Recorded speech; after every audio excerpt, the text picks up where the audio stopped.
Once upon a time, in a peaceful village called Ukochi, the people lived simple and quiet lives.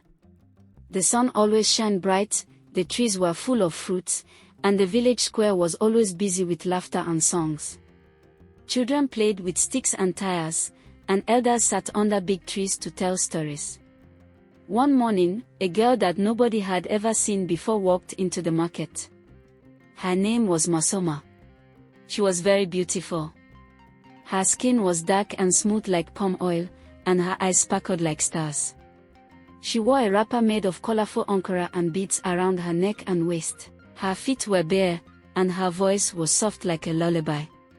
When she smiled, even the grumpy old men smiled back. The villagers whispered as she walked by. "Who is she? Where is she from? I've never seen her before." But nobody asked her directly. Masoma went to a small empty spot in the market and began to arrange her goods. She had fresh tomatoes, green okra, ripe mangoes, and juicy garden eggs. Her stall quickly became the most popular. Everyone wanted to buy from her, not just because her goods were the best, but because of her gentle beauty and kindness. She never raised her voice. She never insulted anyone.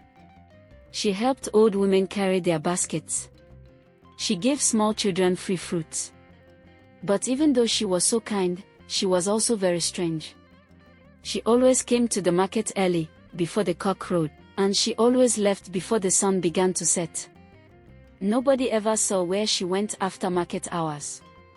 Some people said she lived near the river. Others said she stayed inside the forest. But no one really knew. One day, a young boy named Ifidora decided to follow her quietly. As she packed her things and walked away, he hid behind trees and tiptoed after her. She walked deeper into the bushes, near the edge of the forest. Suddenly, Ifidora heard a strange sound. Like a snake hissing. The bushes moved strangely.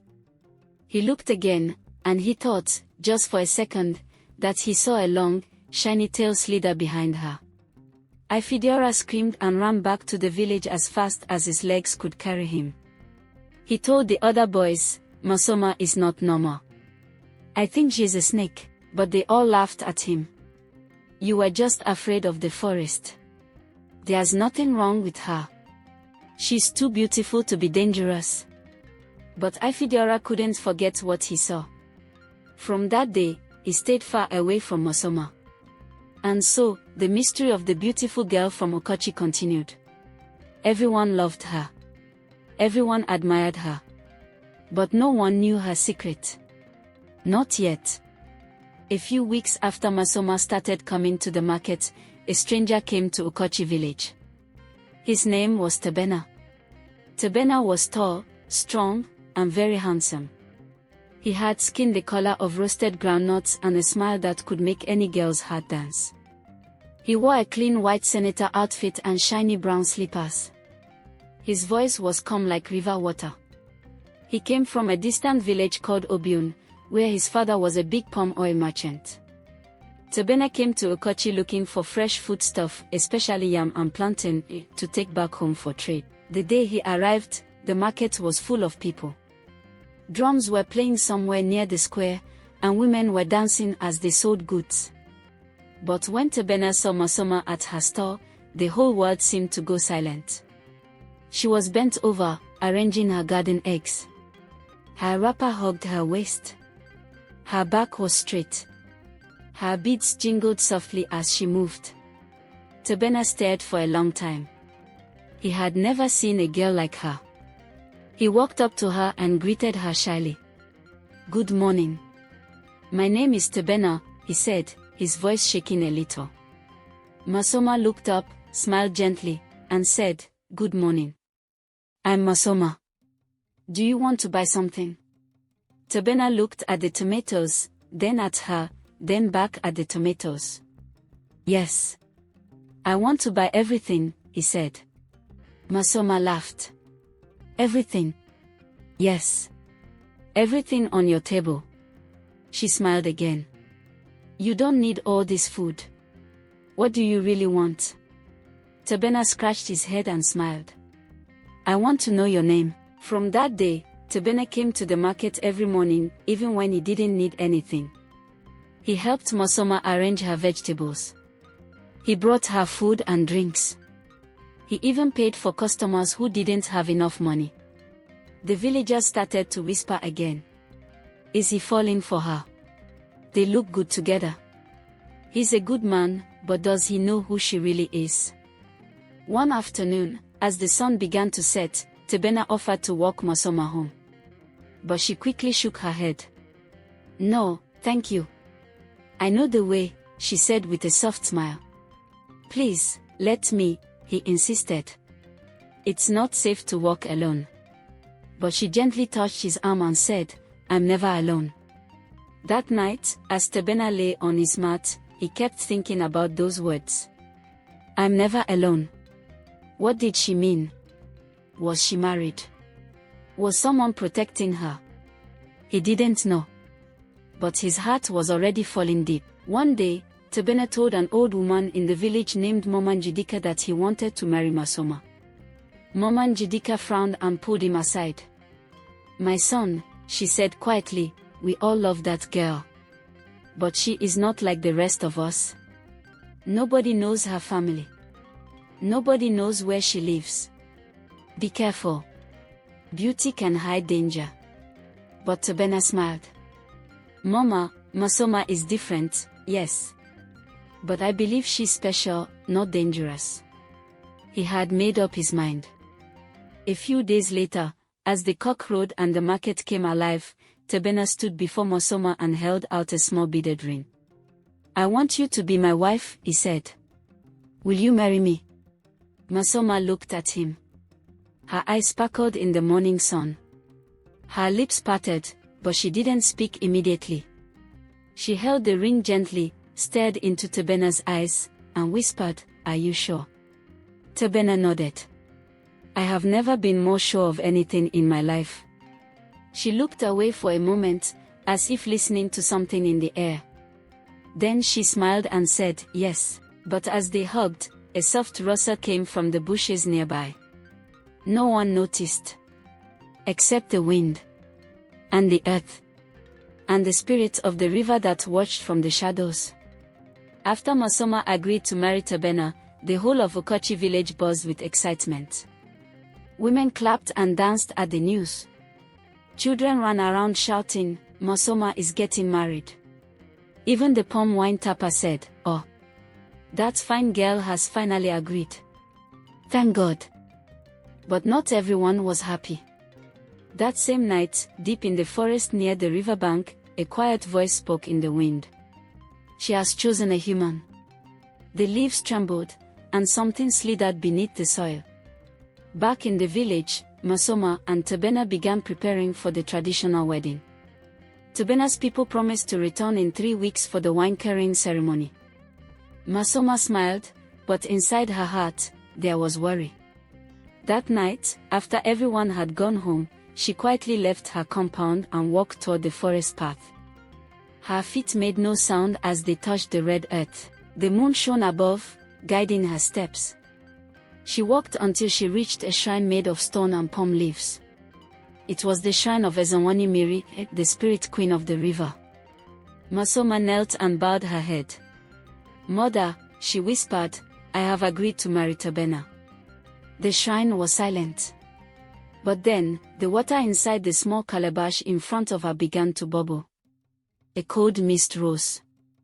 And from the shadows, a voice echoed, You dare betray your bloodline. It was the voice of Neka, Masoma's spirit mother.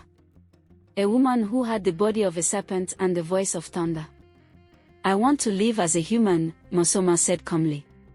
I want love. You were born of the river. You are not meant for them. Neka's voice thundered. But I was raised in the land. I serve in the market. I feel what they feel. I laugh like them. I cry like them. Am I not also one of them? The mist grew thicker. Have you told him who you really are? The spirit asked. Masoma was quiet. No, she whispered. Then beware, Neka said. If you hide your truth, the curse will awaken. You must reveal yourself before the wedding night. Masoma nodded slowly. I will. As she stood up and turned to leave, a shadow moved quickly across the trees. Mama Njidika had followed her. She didn't say anything, but her eyes were wide with fear. She had seen Masoma kneeling before the shrine. She had heard the voice in the mist. The next morning, Mama Njidika went straight to the elders. There is something wrong with that girl, she said, shaking. She spoke to a spirit. I saw it with my own eyes. But the other elders waved her off. Mama, maybe you had too much palm wine. She is just a girl. You talk too much. But Mama Njidika was not mad. She had seen something. And the truth was beginning to leak, like palm oil from a cracked calabash. Meanwhile, Tebena had no idea what was happening. He only saw Masoma smile and heard her sweet voice. But the forest was watching. And the water was waiting. Waiting for the night when secrets would no longer be hidden. The sun was setting on Ukochi village, and the sky turned red like a burning coal pot. Birds flew home, and the market women packed their baskets. But Tebena stayed longer than usual. He helped Masoma gather her leftover tomatoes and yams, smiling as always. You look tired today, he said. Masoma smiled faintly. I'm fine. Just thinking about our wedding, he asked, holding her hand. Yes, she replied. But her eyes looked far away. That night, the village held its monthly night market festival. The square was filled with burning lanterns, flute music, and the smell of roasted corn. Children danced with joy, and men played drums. Everyone wore their finest wrappers. Masoma wore a yellow wrapper with red beads, and her hair was plaited with cowries. Tebena wore a white flowing outfit with a red cap. They looked perfect together. But as they walked through the crowd, someone called out, Masoma. She turned and saw Mama Njidika standing near a palm wine cellar. Masoma, the old woman said again, walking closer. Her face was serious. Yes, Mama. Masoma asked softly. The drumming stopped for a moment. Mama Njidika looked straight into her eyes. Do you know who you are marrying? The crowd went silent. Tebena stepped forward. Mama, what is this about? Mama Njidika pointed a shaking finger. This girl is not who you think she is. I saw her at the river shrine. Talking to a spirit. Gasps filled the air. Masoma's heart jumped, but her face stayed calm. Tebena frowned. Mama, please. Don't speak like that. You must be mistaken. I am not mistaken. Mama shouted. She bowed to a water spirit. She was not speaking, she was whispering in a strange tongue. People began to whisper among themselves. Could it be true? Didn't that boy Ifediora say she was strange? But she's so gentle. Masoma took a deep breath and said, Mama Njidika, I respect you. But please stop. I have done nothing wrong. The village chief, Ichidike, who had just arrived at the market, stepped forward. Enough, he said with a deep voice. This is not the time or place for this talk. If there is something serious, it will be discussed before the elders. Mama Njidika hissed and walked away, shaking her head. Tebena looked confused but held Masoma close. Don't worry, he whispered. They're just scared of what they don't understand. But Masoma couldn't shake the feeling in her chest. The warnings were coming louder. First Neka, now Mama Njidika. How long could she hide the truth? She looked at the moon, full and glowing. It would not be long now. Soon, everything would be revealed, and there would be no turning back. That night, after the night market festival ended, the drum stopped, the lanterns burned low, and the village of Okochi went quiet. People returned to their huts, whispering about what Mama Njidika had said. But in a small mud house at the edge of the village, a boy named Osondo lay restless on his mat. Osondo was the village's youngest drummer. He was only 12 years old, but he could beat the drums like a spirit child. Everyone said his hands were touched by the gods. That night, as he slept, he had a strange dream. He saw a river with water as clear as glass. He saw Masoma standing in the middle of it, wearing a white wrapper soaked in water. Her hair floated behind her. But instead of legs, her lower body was long, shiny, and slithering like a serpent. She looked at Osondo and said, "Don't be afraid." Then her voice changed, and the river shook. Behind her, a huge shadow with glowing eyes rose from the water. A voice thundered, "You must tell them what you saw." Osondo woke up sweating. His chest beat like a drum. He looked around, his hut was quiet. The moonlight peeked through a small crack in the roof. He ran to his mother's room and cried, "Mama, I saw a vision." "Masoma, she is not a normal girl." His mother sat up. "Hush, my son. It was only a dream." "No, Mama," he cried. "It felt real. She was a snake in the river." His mother looked at him carefully and whispered, "Don't speak too loudly. People will say you are lying." The next day, Osondo told Obina, his older cousin, who walked at the stream. "I swear, she was in the river. Her body was like a snake." Obina laughed. "So now Masoma is a river goddess." Osondo grew angry. "No one believes me. But something is happening. Everyone is pretending not to see." At that same time, Masoma was at her stall again. She looked tired. Her eyes were heavy. Her body felt strange. That morning, she could hear whispers even before she reached the market. "She's the one that speaks to spirits. I heard a boy saw her in a dream. Is she really marrying Tebena?" Masoma kept her head low. But deep down, she felt her secret slipping through her fingers like dry sand. Later that evening, Tebena met her near the stream. He brought roasted plantain wrapped in banana leaves. "I missed you today," he said gently. She smiled weakly. "I missed you too." He looked into her eyes. "What's wrong? You haven't been yourself." She opened her mouth to speak, but her voice caught in her throat. She wanted to tell him. She wanted to say everything. But instead, she said, "I'm just tired." Tebena nodded and pulled her close. "Let's go and rest. We'll talk another time." Masoma nodded. But as they walked away, the water at the edge of the stream began to ripple, even though there was no wind, and a pair of glowing eyes watched them from beneath the surface. The long-awaited day finally came. It was the day of the wine-carrying ceremony, where Tebena's people would officially visit Masoma's family to ask for her hand in marriage.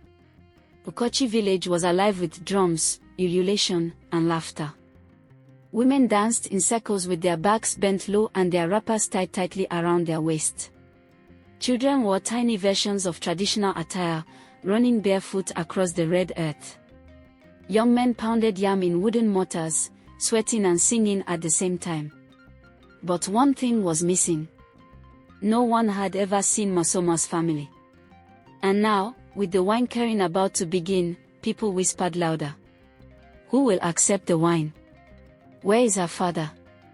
Does she even have a family?" Tebena arrived with his people, his uncles, aunties, and elders. They wore matching George wrappers and white shirts, holding a big calabash of palm wine and gifts wrapped in raffia. The crowd gathered around the square, waiting. Masoma came out from behind her compound, wearing a stunning red wrapper with golden patterns. Her waist beads jingled softly as she walked, her hair was plaited with cowries, and her eyes sparkled, but her smile was small. She walked alone. Tebena stepped forward, surprised. "Where is your father?" he whispered. Masoma looked down. "He cannot come." "Or your mother?" "She cannot come either." One of Tebena's uncles frowned. "This is strange. Masoma turned to face the crowd. She lifted her hand gently and said, "I have no human parents. I come alone today, to honor this tradition the best way I can." The elders began to murmur. Some nodded, some frowned. Suddenly, Mama Njidika stood up from where she had been sitting under a palm tree. "This is not right," she shouted. "She has no family. No origin. She brings spirits into our village." But before anyone could respond, something strange happened. The calabash of palm wine that Tabena's people brought began to shake on its own. The lid flew off. The wine inside bubbled like boiling water. The sky, which had been sunny just moments before, turned dark with thick clouds. The drums stopped. People backed away in fear. Then a loud hiss filled the air. From the nearby bush came a strong wind, blowing leaves into the square. The wind circled Masoma, her wrapper fluttering wildly. Her eyes turned a deep green. Everyone gasped. Tabena shouted, "Masoma! What is happening?" But Masoma stood still. She closed her eyes. Her hands rose slowly. And just like that, the wind stopped. The sky cleared. The calabash settled. Everything was quiet again. Except the people. They stared at her in silence. Masoma opened her eyes and looked at Tabena. "I will explain," she said. "But not here. Tonight. Come to the stream. Alone." Then she turned and walked away, leaving behind a stunned village. That night, the moon rose early, big and round like a calabash in the sky. Its light touched every tree, every rooftop, and every quiet corner of Ukochi village. But for Tabena, the light did not bring peace. He had not slept. He could not forget the strange wind, the hissing, the way the calabash moved on its own. And most of all, Masoma's glowing green eyes. Still, he remembered her words clearly, "Come to the stream. Alone." So as the village rested in silence, Tabena wrapped a wrapper around his waist and walked barefoot down the narrow path leading to the stream. His heart beat fast. Frogs croaked. Crickets sang. But he kept walking. When he reached the stream, he saw her. Masoma. She was sitting on a smooth stone by the water, dressed in a white wrapper. Her back was straight, her feet dangled gently in the shallow water. Her hair hung loose like a curtain of night. "You came," she said without turning around. "Yes," Tabena said. "I need to understand." She stood slowly and faced him. The moonlight lit her face. Her eyes no longer glowed, but there was something powerful in them. "I never wanted to lie to you," she began. "But I was afraid. Afraid that you would run like the others." Tabena swallowed. "Others?" "Yes," she said, stepping closer. "I've loved before. And I've been cursed for it." She looked down at her reflection in the stream. "I am not like other girls, Tabena. My mother is not from this world. She is a water spirit, a guardian of the river. My father was human, but he died when I was small." Tabena said nothing. "I was born between both worlds," she continued. "I look human. I feel love. I dream of a normal life. But I carry the mark of my mother's people." She stepped into the stream until the water reached her knees. "When I was a child, I could stay in water for hours. I could talk to fish. I could hear voices in the wind. As I grew, my mother warned me, do not love a human. Do not marry one. It will bring pain. But I wanted to live among people." She looked up at him, eyes full of sadness. "So I came to Ukochi. I tried to live quietly. I tried to be normal. But now the spirits are angry. They say I'm breaking the rule. And if I marry you without telling you the truth," she paused, "they will punish both of us." Tabena took a step forward. "Punish? How?" "They will turn me fully into what I was only half of before. A serpent. a creature of the water. I won't be able to change back. I will lose myself. Tabena's legs felt weak. His mouth was dry. He looked into her eyes. Why are you telling me now? Because I love you, she said. And you deserve to choose. Silence filled the air. Only the sound of running water. Tabena breathed in deeply. And then, before he could speak, the water behind Masoma began to swirl. It turned darker, thicker, alive. A large shadow moved just beneath the surface. And from the river came a voice, deep and strong, "It is time." Masoma turned around quickly, her eyes wide with fear. "No. Please, not yet." The water began to rise unnaturally. Tabena stepped back. "What is happening?" he cried. Masoma held up her hands. "Go, Tabena. Please. I don't want you to see me like this." But it was too late.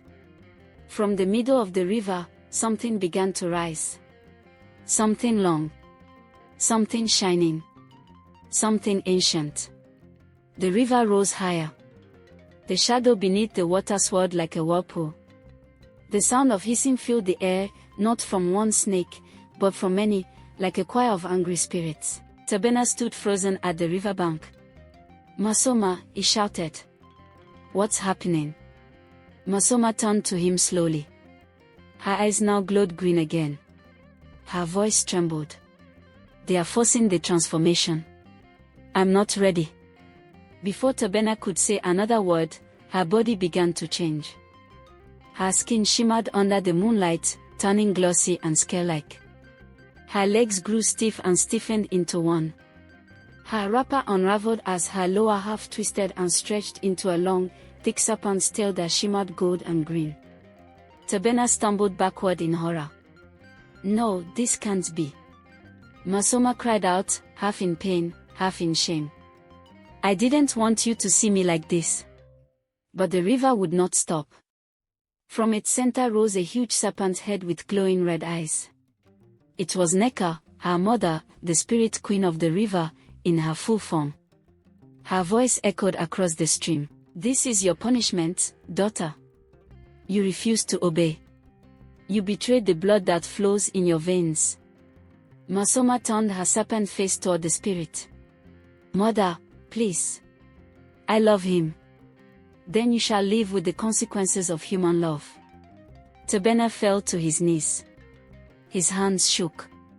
His mouth was open, but no words came. He looked at the creature before him, half woman, half snake, but still with the eyes of the girl he had loved. He saw her pain. He saw her shame. And for a moment, he also saw her truth. Then, Neka spoke again. "You have one chance." The water calmed a little. "If he accepts you in this form, if he stands by you despite what you are, you may return to human form once more. But if he runs, if fear fills his heart, then the curse will remain. Forever." The wind stopped. The stream went silent. The eyes of both women, one a full serpent, the other half, turned to Tabena. He was breathing hard, chest rising and falling. Masoma whispered with her forked tongue, "Tabena, it's still me." She slithered slightly toward him, unsure, afraid he would turn and flee.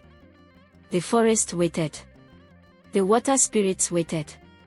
Even the moon seemed to pause in the sky. Tabena stood up slowly. Tears rolled down his face. He took one step forward, then another. He reached out his hand. Masoma did not move. His hand trembled as he touched her scaled cheek. It was cold, but it was her. "I'm afraid," Tabena said honestly. "But I still see you." Masoma gasped. Her serpent eyes softened. Behind her, the river shimmered again. But before anything else could happen, a loud crack echoed from the trees. A group of villagers had followed Tabena, and they had just arrived at the stream. Holding torches. Holding machetes. At the front of the group was Momanjidika, and she screamed with fury, "She is a demon. Murderer. Evil spirit. Kill it before it kills us. The villagers shouted, raising their torches and machetes as they stepped out of the forest, forming a circle around the stream. Their eyes were wide with fear, their mouths trembling with confusion and anger. Mama Njidika, standing in front, pointed at Masoma. You deceived all of us. You brought a snake into our homes.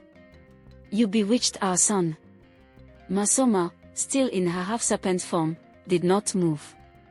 Her golden green tail coiled slightly in the water. Her glowing eyes turned from fear to sorrow. I never meant to harm anyone, she said gently. Her voice was low but calm, like the river at dawn. Tabena stood between her and the crowd. She is not evil. She's a snake, someone yelled. She is cursed, another shouted. The river behind them began to swell again. Suddenly, from beneath the surface, Neka rose again, taller, brighter, her scales shimmering like silver blades. The villagers gasped and stepped back. Neka's voice echoed across the stream, you dare raise weapons against my child. She raised one clawed finger, and the torches flickered. The wind roared through the trees, almost putting out the fire. I warned her not to love a human, she said. But she chose to live among you. She chose kindness. She chose peace. Mama Njidika lifted her machete. Then let her stay in the spirit world. We do not want a snake as a daughter-in-law. Tabena turned to her. You said the same thing about other girls in this village. Why is it so hard for you to believe someone like her can love? Because she lied. Mama Njidika snapped. I didn't lie, Masoma said. I was only afraid. Afraid you'd never accept me. Afraid of this moment. She looked at the crowd. I am both. I am woman, and I am snake, but I am not wicked. Suddenly, Ichidike, the village elder, stepped forward. His long staff tapped the ground with authority. Enough, he bellowed. We cannot judge with fear in our eyes. The villagers quieted. Ichidike raised his hand toward the river. If this girl is truly evil, then let the gods decide. He turned to Tabena. Do you still choose her? Tabena looked at Masoma, whose eyes were wet with tears. He stepped closer, placed a hand on her scaly arm, and nodded. Yes. I choose her. The elder looked at Masoma. Then come forward. She slithered out of the stream, slowly, until she stood beside Tabena. Ichidike reached into his pouch and brought out two sacred items, a calabash of fire, and a god of river water. These are the oldest symbols of judgment, he said. If your love is true, the fire will not burn you. If your heart is pure, the water will not drown you. The crowd murmured. He handed the calabash of fire to Masoma. Her hands shook. Do not fear, Tabena whispered. She reached out and took it. Nothing happened. The fire flickered gently in her palm, like it knew her. The villagers gasped. Then Ichidike poured the river water on her feet. Instead of rising in anger, the water circled her, danced around her tail, and lifted her slightly from the ground. It glowed bright blue and fell gently. Neko watched in silence. The forest was still. Ichidike spoke, she is no demon. She is chosen. But just as peace began to settle, a shout came from the back of the crowd. Then we will take her back by force. It was Obins, a warrior from another village who had once tried to marry Masoma, and was rejected. He stepped forward with a staff covered in charms and cowries. I warned you, Masoma. If I cannot have you, no man will. The earth shook beneath their feet. The spirits hissed. And Neka's eyes turned red. The wind howled. The trees bent low. Obins, the angry warrior from the neighboring village, held his enchanted staff high, his eyes burning with jealousy and hate. Masoma belongs to me, he shouted. I called her from the river first. You all rejected me when I said she was special, but now, you want to protect her. Tebena stepped in front of Masoma, shielding her with his body. You cannot force love, he said, firm but calm. She is not yours. She never was. Obin slammed his staff into the ground. The charms on it rattled like angry bones. Suddenly, black smoke rose from the soil. Dark spirits swirled from the cracks in the earth. The villagers screamed and ran in all directions, dropping their torches and baskets. The ground shook beneath their feet. Masoma fell to the ground, clutching her head in pain. Tebena grabbed her hand. Hold on. Don't let the curse take you. Neka, still floating above the stream, roared in anger. You dare bring cursed spirits to my waters. She stretched out her giant tail and struck Obin's, throwing him across the clearing. He hit a tree hard and fell, groaning. But the damage was done. The spell he had unleashed began pulling Masoma toward the river. Her body glowed faintly as the serpents in her tried to rise again. No. No, she cried. I don't want to change. Not forever. Tebena held her tightly. Masoma, listen to me, he whispered. Look into my eyes. She opened hers slowly, tears running down her scaly cheeks. I love you, Tebena said. You are not a monster. You are not cursed. You are just different. But your heart is pure. And that is enough. Masoma cried harder. The glow around her body flickered. Neka lowered herself beside them. For the first time, her serpent face softened. You will still love her in this form, she asked Tebena. He nodded. Yes. I don't care if she is woman, or spirit, or snake. I just want to be by her side. The river stilled, the wind stopped. The spirits vanished. Obins groaned and crawled away into the shadows, defeated and forgotten. Suddenly, light burst from Masoma's body. A warm, golden light. Her scales began to fade. Her tail split back into legs. Her skin turned soft and smooth again. Her eyes glowed one last time before returning to normal. She was human again. The villagers peeked from behind trees. When they saw her, beautiful, and smiling, they gasped. Masoma stood tall beside Tebena, her wrapper still glowing with river light. Ichidike stepped forward and lifted his staff. The curse has been broken, he declared. Not by power, but by love. Let it be known in all lands that truth and love are stronger than fear. The villagers cheered. Mama Njidika bowed her head in shame but later walked up and whispered, I was wrong, my daughter. I'm sorry. Masoma hugged her gently. Neka began to fade into the water. Go, child, she said. Live among them. You have earned it. And with that, she was gone. That weekend, Masoma and Tebena were joined in marriage under the mango tree in Ukochi village. There was drumming, dancing, and joy like never before. And as they exchanged their vows, the river in the distance sang softly, not in anger, but in blessing. I hope the story was enjoyable to you. If so, do give the video a like. Tell your loved ones and friends about it. Don't forget to leave a comment, subscribe to the channel, and activate the notification bell for more captivating stories like this one. Goodbye.